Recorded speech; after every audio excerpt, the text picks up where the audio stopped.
को जगाना ही पड़ेगा। मीलाद रिसालत का मनाना ही पड़ेगा। सोई हुई उम्मत को जगाना ही पड़ेगा।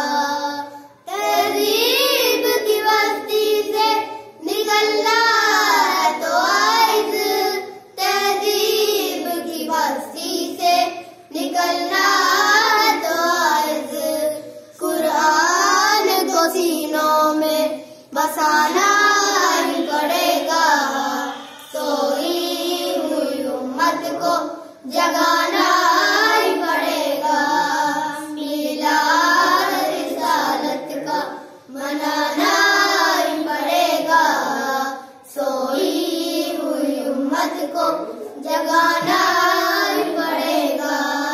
मीलाद रिसालत का मनाना ही पड़ेगा।